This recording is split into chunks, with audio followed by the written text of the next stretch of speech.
Hi, everybody. Welcome to another episode of Band Together Leadership Seminars. My name is Paul Everts. I'm the CEO and founder of Band Together. You can reach me at my email address, and I wish you would, BAND, the number 2, Gather, Band Together at Comcast.net. Also, please visit our website, which is conductingmylife.com, where you'll find great curriculum written by this man, John C. Maxwell. John Maxwell is a New York Times bestselling author. He's one of my leadership gurus, Jesus, John Maxwell, Stephen Covey, and many others. John Maxwell is a wonderful man. As I said, New York Times bestselling author, has given us wonderful tools to teach leadership, just be a better human being. I can teach, train, speak, coach using his wonderful material. So go check out the curriculum tab and visit conductingmylife.com. So I would like to, from time to time, revisit why I do this. It's now been a year. I believe my first episode was the 3rd of June last year. The reason I do this is because I was told, don't tell stories in class. Don't do life lessons. I just want you to teach music. Well, this is a great way to get to my students. So I hope that my students are watching this. I tell them, go to my website, conductingmylife.com. I hope they see what I'd love to share with them in classes. And sometimes there's some things I'll tell you right now I wouldn't share in the class. And this would be one of those things that I would not share in the California public schools that I've been teaching in since July the 3rd, 1989. I just wouldn't share this. This would get me in trouble. Therefore, kids that you're watching this is Mr. Everts being a rebel. Anyway, but that being said, I miss teaching, finger quotes, appropriate curriculum about life lessons. For example, for me, music is life. There are right and wrong notes. There's right and wrong in life. This idea that it's all gray, bull. If it was all gray, I think we'd have a different world. Well, we have a different world, don't we? No, if it was binary thinking, whatever you guys think, what I'm trying to say to you is there's right and wrong. You play an F sharp and the key signature says, no, F natural. It sounds wrong. You know why? Because it's wrong. That's why it's wrong. How about gray in music? Sure, I'll do gray. How long the notes are, how short the notes are, those are gray. How loud, how soft, those are gray moments as well in music. There's gray in life. Anyway, I could go on how you'd hijack my ideas, and I just don't know if I want no, you can hijack my ideas. Go ahead. And you want more ideas? BAND, number 2, Gather, Band Together, Comcast.net. Because I want you to succeed. I've had 32 years of success. Not every day, not every year, but I have had success. So let's go ahead and start talking about what we're going to do today. We're going to talk about parents.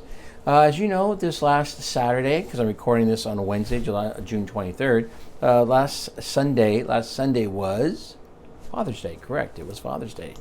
And when, as I mentioned on my previous YouTube episode, it's interesting how fathers are being discussed. They're not home. No fathers are I'm going on and how bad the fathers. Okay, whatever. So I'm going to go parents. I believe Father's Day is important. We need to get back to the father is an essential worker. If you understand what I'm saying, I kind of play on words, and that's the essential worker. So Father's Day is important. He's an essential worker. So I'm reading from the Bible, and this would be something I would not do, but please don't turn it off, okay? Don't turn it off. As I said before, treat Jesus as a philosopher. Treat God however you would, but don't turn it off because I'm reading from the Bible. In fact, this is not Jesus, okay? This is the Old Testament. Proverbs 1:8, okay? Listen well to your parents. The Bible recognizing the parents are a source of valuable experience and thus of insight and wisdom, advises children to listen well to their parents.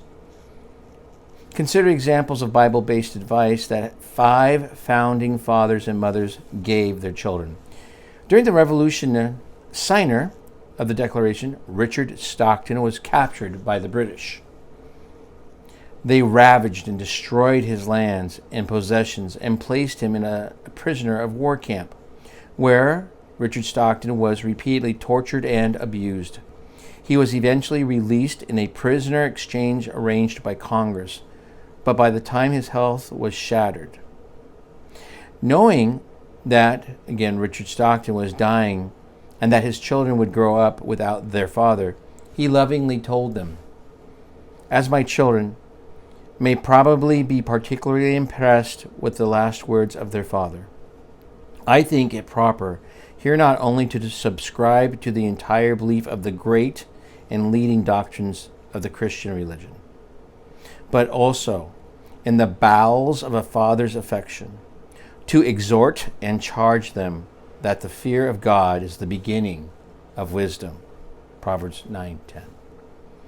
That the way of life held up in the Christian system is calculated for the most complete happiness that can be enjoyed in this mortal state, and that all occasions of vice and immorality is injurious either immediately or consequentially, even in this life.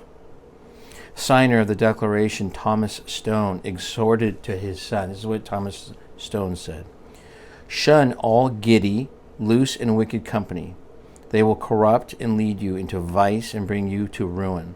Seek the company of sober, virtuous, and good people who will always show you examples of rectitude, uprightness, of conduct, and propriety, respectability of behavior, which will lead to solid happiness." Signer of the Constitution, Jacob Broome, wrote to his son James, who had set off to begin classes at Princeton. Jacob reminded his son, "I flatter myself with you will be what I wish, but don't be so much flatterer as to relax of your application. Don't forget to be a Christian.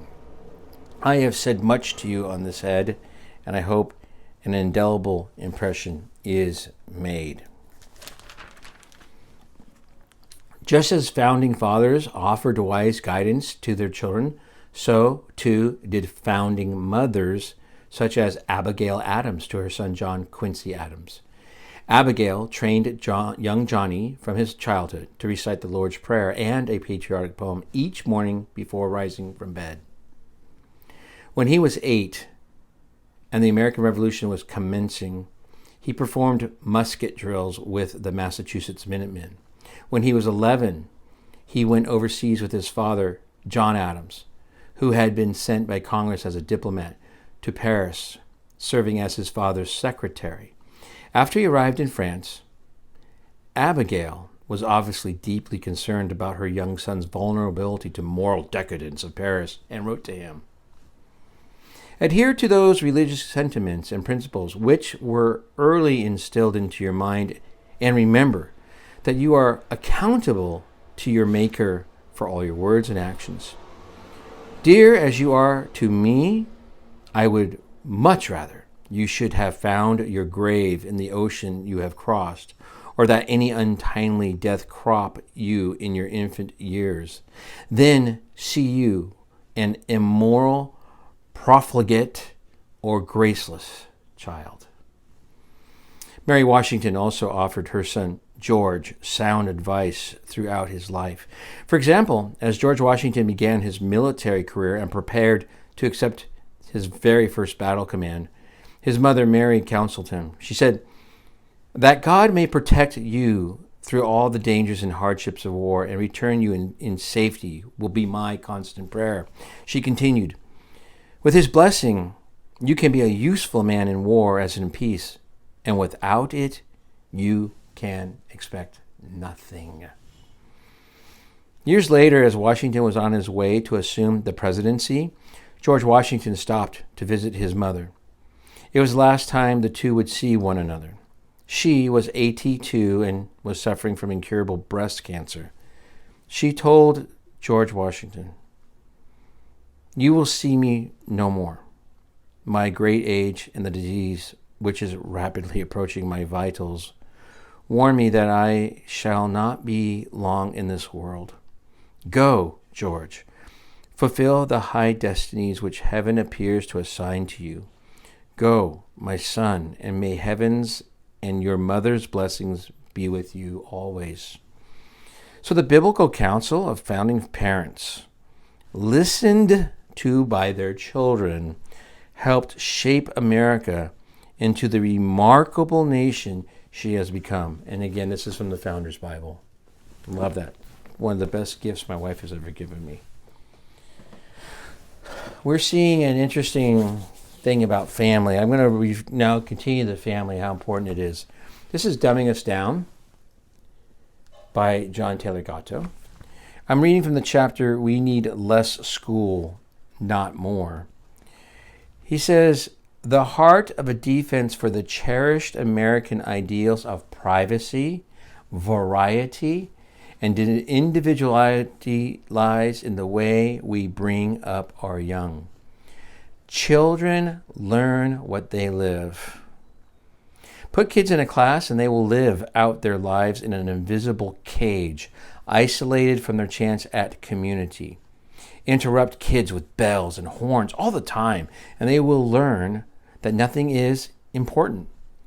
Force the children to plead for the natural right to use the toilet, and they will become liars and toadies.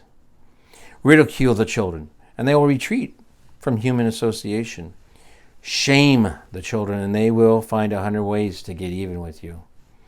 The habits taught in large-scale organizations are deadly. Individuality, family, and community, on the other hand, are, by definition, expressions of singular organization, never of, quote, one right way, unquote, thinking on a grand scale.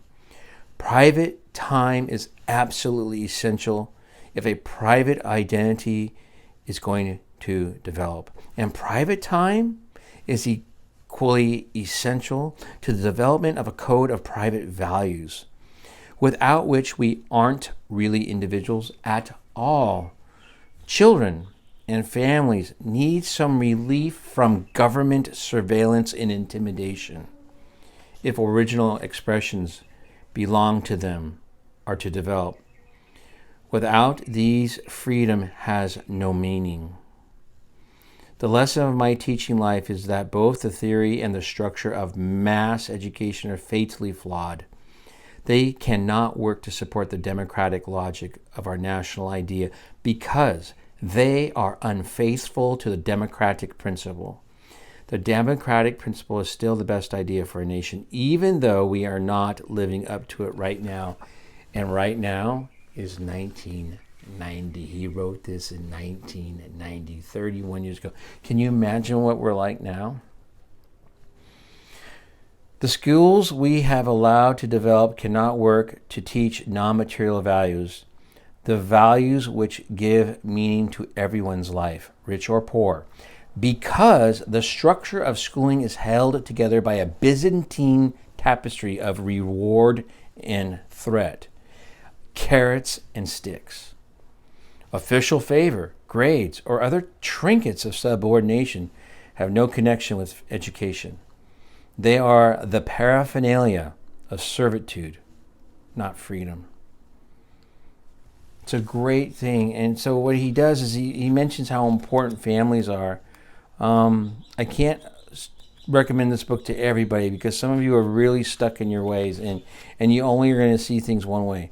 For his first chapter, or his second chapter, Psychopathic School, the last sentence is, and this is 1990, it's time to return to democracy, individuality, and family.